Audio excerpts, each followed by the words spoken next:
Hello everyone, Equipment War here, and welcome to my build guide for my Bladefall build.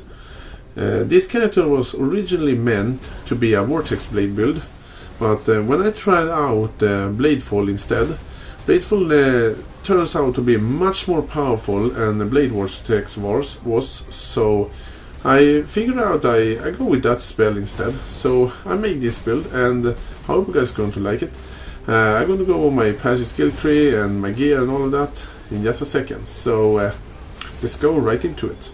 So let's take a look at my passive skill tree, and my gear and my gems I'm using and skills. So let's start by the passive skill tree, and again, if you have any questions about the build, the gear and the skill gems I'm using, feel free to ask them in the comments and I will be happy to answer them.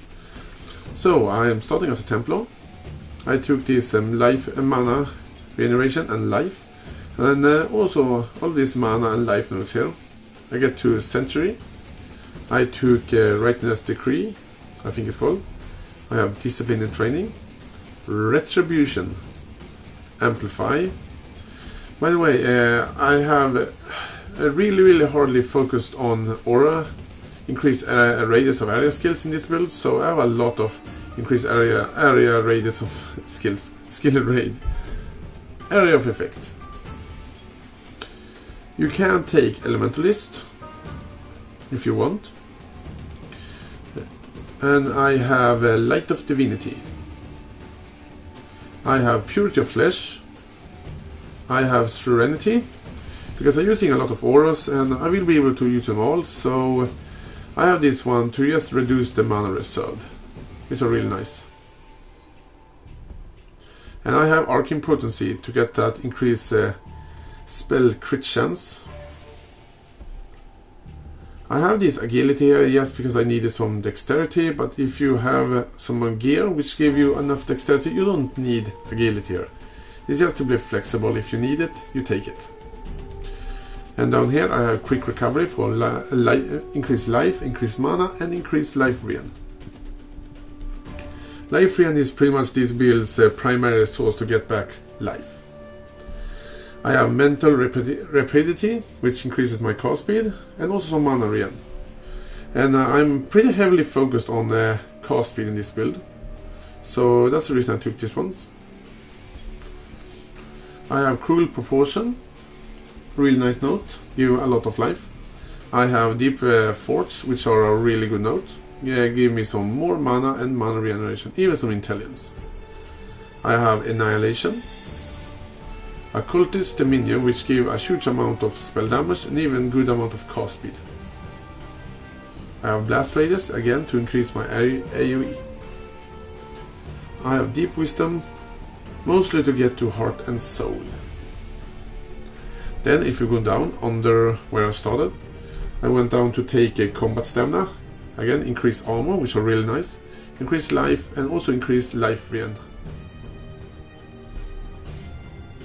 You can take this jewel socket if you have a really good jewel you want to use.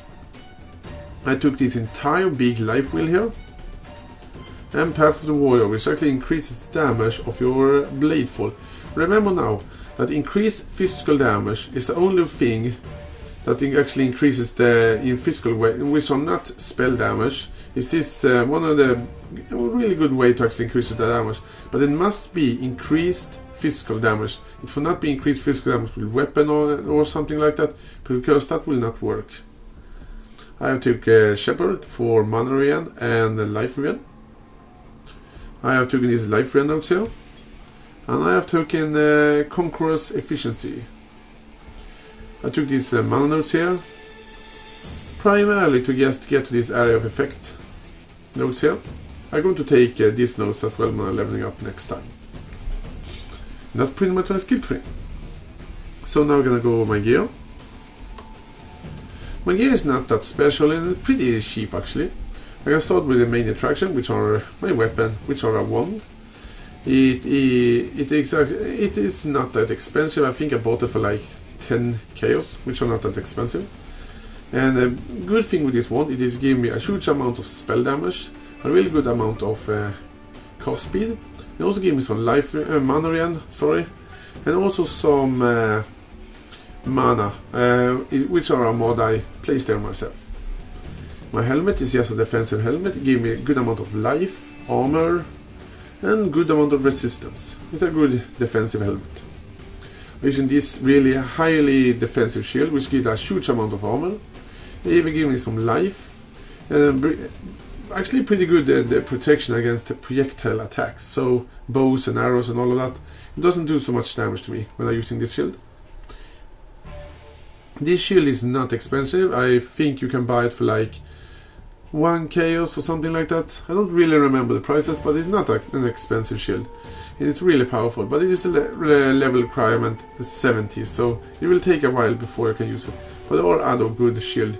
If you're not gonna use this shield, try to get a shield with as high armor as possible on it, and even to get some life and resistance on it. And if you can, get one with block chance as well. I'm using this amulet here. It's nothing special. The big reason I'm using it is because it gives me 8% less to mana cost skills, so my Bladefall will cost less mana. That's pretty much the main purpose of this amulet here. I'm using this ring here. It's nothing special at all. Just a ring, a normal ring. Again, try to get a ring with as high life and resistance as possible. Try to get some dexterity on it if you can, as this one have. These boots here, again, really defensive. They give a good amount of movement speed, which are the best thing with them, but also give a good amount of resistance and life. Also give me some strength. It's actually also give me life. Using this belt here, if you're gonna have a belt, try to get a rustic stash, because the increased physical damage on it will actually increase your Bladefall's damage. And again, try to get one with resistance and life. The armor I'm using is not that really special, but it's somewhat good. It's only a 5-linked armor. You don't need a 6-linked armor. And again, try to get armor with as high life and resistance as possible. But the hard thing is you need an armor which actually can have blue sockets on it, or every armor can have blue sockets, but try to get a armor which have 4 blue sockets. It's not that easy. That means that you can't use whatever armor you want. If you don't want to waste a lot of chromatic gold, try to get one. But try to get an armor which have at least 4 blue sockets. And another thing is this ring here. It is again, it's not the best ring you can have. You can certainly have much better rings than this, but it does the job just fine. Again, life and resistance. And this one actually have some mana real, which are nice. And I'm using these defensive gloves here, which actually give them usual life and resistance, and try to get some armor or evasion or both on them. So let's take a look at my skill setup. I'm gonna start with talking about Bladefall. Bladefall I'm using is only a level 10 Bladefall, so it's still getting much more powerful every time it levels up. So it already does 11k damage, and it's only level 10, so it's a very powerful spell. And it is supported by concentrated effect, added chaos damage, faster casting, and spell echo.